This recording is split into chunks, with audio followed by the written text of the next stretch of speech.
Hello दोस्तों, आदाब, नमस्कार, सत श्री अकाल। मैं अफरोज रिजवी TM24 न्यूज़ में आप सबका खैर मकदम है।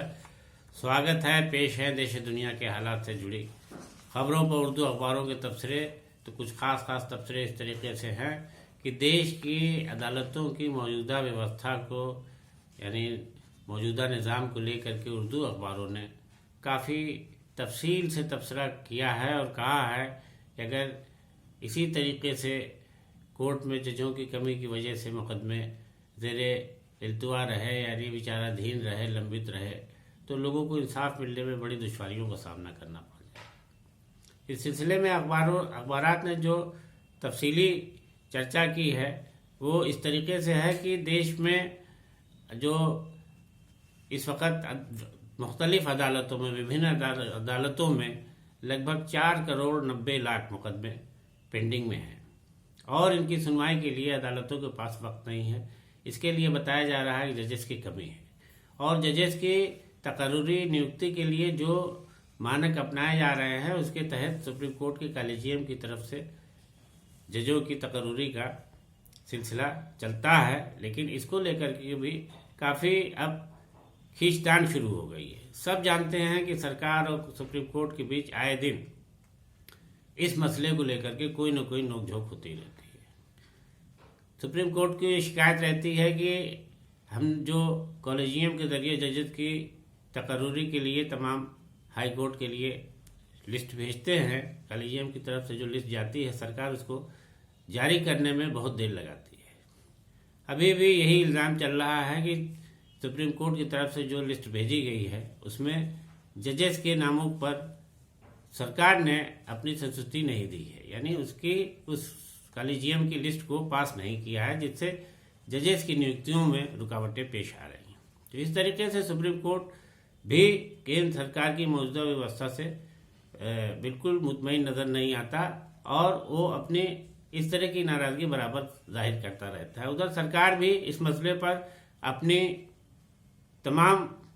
नज़रियों को पेश करती रहती है और इस सिलसिले में देश के कानून मंत्री ने भी हाल ही में इस सिलसिले में जो तबसरा किया है उसमें भी उन्होंने कॉलेजियम को इंसाफ की राह में एक बड़ी रुकावट माना। कानून मंत्री किरण रिजिजू के इस बयान से पिछले दिनों ये बयान आया था कि कॉलेजियम जो है वो नहीं होना चाहिए, इसके बजाय सरकार को जजेस की नियुक्ति करना चाहिए ताकि कोर्ट में जो मामले सुनवाई के लिए पड़े हुए हैं 4 करोड़ 90 लाख, उस पर जल्दी फैसले हों, लोगों को वक्त पर न्याय मिले। नहीं तो लोगों को न्याय मिलने में की उम्मीदें खत्म होने लगेंगी और मुकदमे इतने दिनों तक चलेंगे कि वो भूल जाएंगे इंसाफ की बात। तो किरण रिजिजू जी ने जो अपनी फिक्र जाहिर की अदालतों को लेकर के, तो अखबारों ने उस पर लिखा है कि कानून मंत्री की बात तो बहुत सही है, लेकिन इस सिलसिले में सरकार को फौरी तौर पर कोई कदम उठाना चाहिए, कोई ठोस नीति बनाना चाहिए कि जजेस की नियुक्ति इतनी हो जो खाली हैं और सारे भी मुकदमों की जल्दी सुनवाई हो, तो इस निज़ाम को ठीक किया जा सकता है। नहीं आने वाले वक्त में इसे लेकर के और भी बड़ी मुश्किलें सामने आएंगी, तो लोगों के लिए इंसाफ की राह और भी मुश्किल हो जाएगी। लेकिन अभी हाल ही में कल ही सुप्रीम कोर्ट के एक रिटायर्ड जज ने भी किरण रिजिजू जी के बयान को लेकर के अपने ख्यालात का इजहार किया है। उसमें उन्होंने कहा है कि जो बातें कानून मंत्री ने कही है वो वही जाने, लेकिन कॉलेजियम सिस्टम अगर ख़त्म होगा तो जजों की सही नियुक्तियां नहीं होने पाएंगी और इस तरीके से संविधान और देश को एक बड़ा नुकसान पहुंचेगा। तो बहरहाल इस तरीके से जो रिटायर्ड जज ने अपनी बात कही है कॉलेजियम को लेकर के, और कानून मंत्री ने जो कॉलेजियम को रुकावट माना है और कहा है कि ये तो सरकार का अधिकार होना चाहिए कि वो जजों की नियुक्ति करे और अदालतें खाली ना हो, ज़्यादा से ज़्यादा अदालतों में फैसला हो।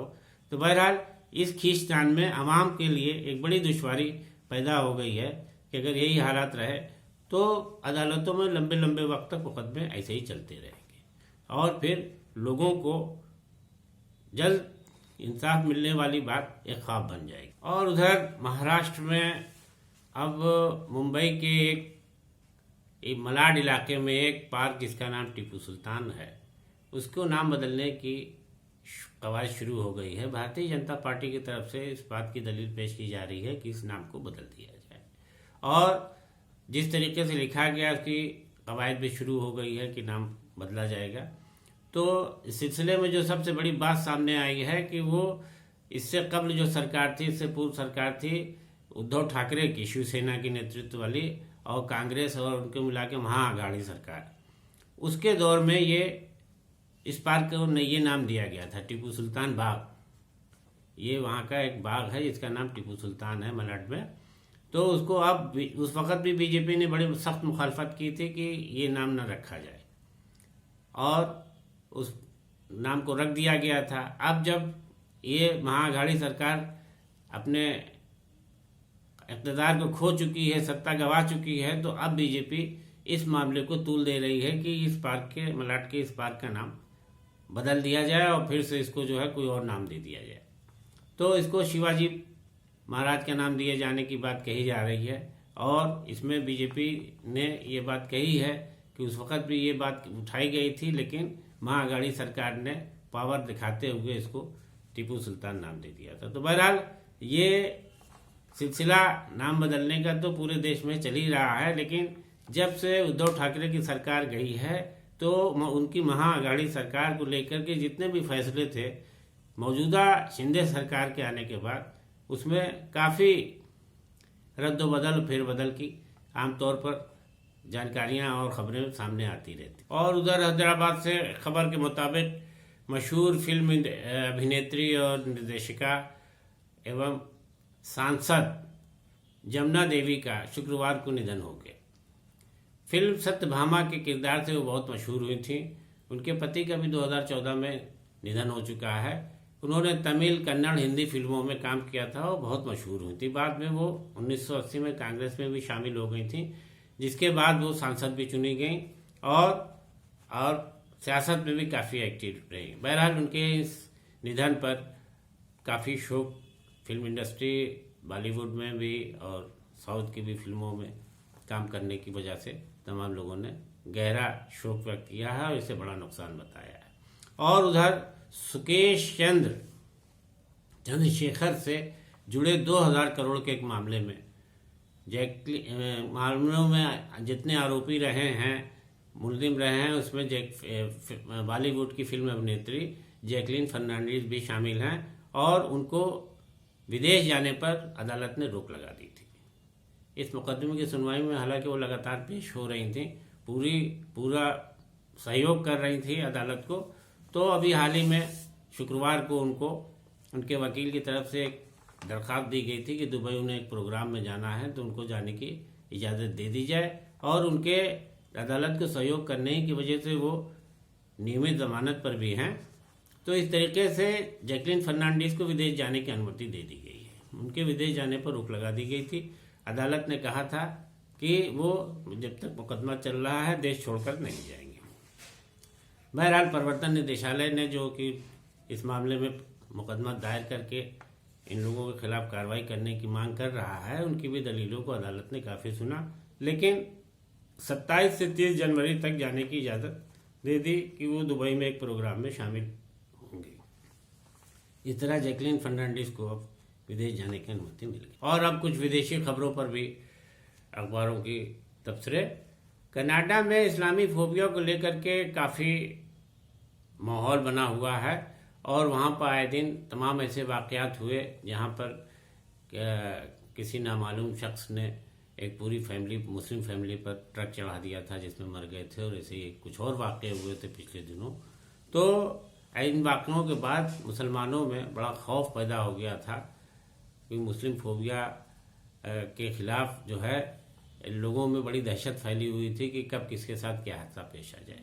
तो बहरहाल वहाँ के वज़ीर आज़म, वहाँ के प्रधानमंत्री जस्टिन ट्रूडो ने इस सिलसिले में बहुत फिक्र जताई थी, और उन्होंने सरकारी तौर पर एक जलसा बुलाया था जिसमें ये इस बात को पर गौर फिक्र की गई थी कि इसको कैसे रोका जाए। तो इस सिलसिले में एक तजवीज़ आई थी कि इसके लिए खुसूसी नुमाइंदा यानी विशेष प्रतिनिधि नियुक्त कर दिया जाए जो सरकार को इस बारे में जानकारी दे कि कहाँ पर इस तरीके के वाक़यात हो सकते हैं और क्यों हो रहे हैं, इसे कैसे रोका जा सकता है। तो ये बहरहाल पहली बार जस्टिन ट्रूडो की कोशिश से एक खुसूसी नुमाइंदे की तैनाती की गई है। ये वहाँ पर जो ख्वातीन हैं, उनकी एक खातून हैं जिनको ये जिम्मेदारी दी गई है, वो सरकार के काफ़ी करीबी मानी जाती हैं और वो जर्नलिस्ट भी हैं और लेखिका भी हैं।